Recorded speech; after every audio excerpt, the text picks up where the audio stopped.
बहुत समय पहले की बात है। किसी गांव में एक गरीब ब्राह्मण रहता था। एक दिन उस ब्राह्मण के घर कुछ अतिथि आए। ब्राह्मण की स्थिति इतनी खराब थी कि उन अतिथियों को खिलाने के लिए घर में अनाज तक नहीं था। इस स्थिति को लेकर ही ब्राह्मण और उसकी पत्नी के बीच थोड़ी कहासुनी होने लगती है। ब्राह्मणी कहती है, तुम्हें पेट भरने योग्य अनाज कमाना भी नहीं आता है।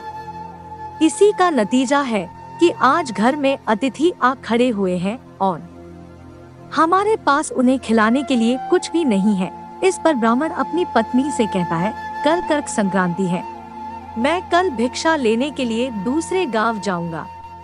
वहां एक ब्राह्मण ने मुझे आमंत्रित किया है। वह सूर्य देव की तृप्ति के लिए कुछ दान देना चाहता है। तब तक जो कुछ भी घर में है उसे आदर सत्कार के साथ अतिथियों के सामने रखो। ब्राह्मण की यह बात सुनकर ब्राह्मणी कहती है, तेरी पत्नी होकर मैंने कभी सुख नहीं भोगा है। न कभी खाने को मेवा मिष्ठान मिला, न ही ढंग के वस्त्र और आभूषण। आज तू कह रहा है कि जो भी घर में पड़ा हो वो अतिथियों के समक्ष रख दो। जब कुछ है ही नहीं तो मैं उनके सामने क्या रख दूं? पड़े हैं तो बस एक मुट्ठी तिल। तो क्या अतिथियों के सामने सूखे तिल रखना अच्छा लगेगा? पत्नी की यह बात सुनकर ब्राह्मण कहता है, ब्राह्मणी, तुम्हें ऐसा बिल्कुल भी नहीं कहना चाहिए। कारण यह है कि इच्छा के अनुसार किसी भी मनुष्य को धन की प्राप्ति नहीं होती है।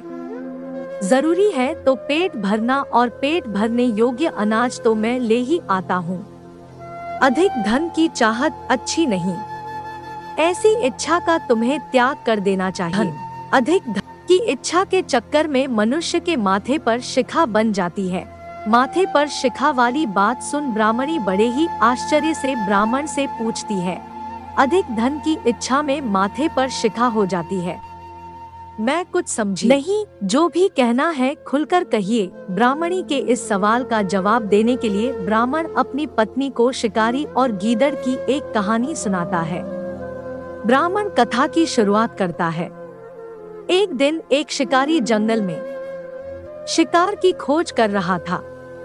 जंगल में कुछ दूर आगे बढ़ने के बाद शिकारी को एक काले रंग का पहाड़ जैसा विशाल सूअर दिखाई देता है।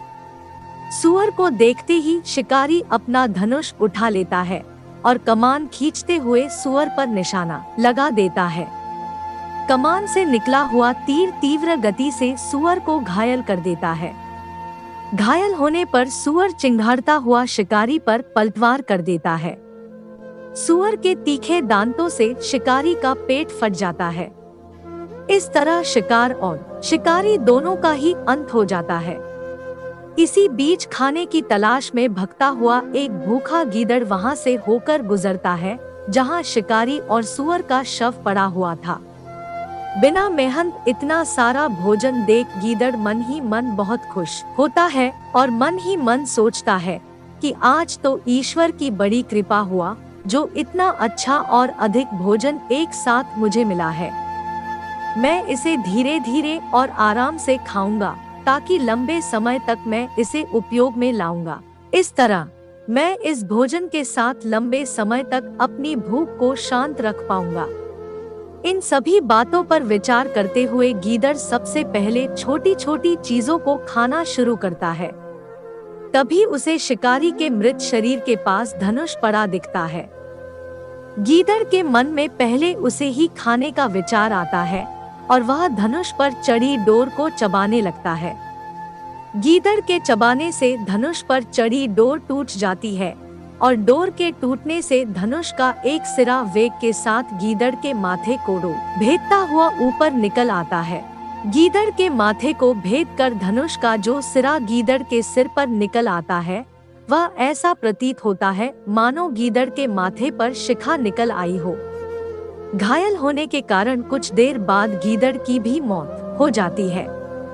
इतना कहते हुए ब्राह्मण कहता है, ब्राह्मण, इसीलिए मैं कहता हूँ कि जरूरत से अधिक लोभ से माथे पर शिखा आ जाती है। यह कथा सुनने के बाद ब्राह्मणी कहती है, ठीक है, अगर ऐसी ही बात है तो घर में जो मुट्ठी भर तिल पड़े हैं उन्हीं को मैं अतिथियों को खिला देती हूँ। ब्राह्मणी की यह बात सुनकर ब्राह्मण संतुष्ट होता है और भिक्षा मांगने के लिए घर से बाहर निकल जाता है। वहीं ब्राह्मणी भी घर में पड़े तिल को धूप में सुखाने के लिए फैला देती है।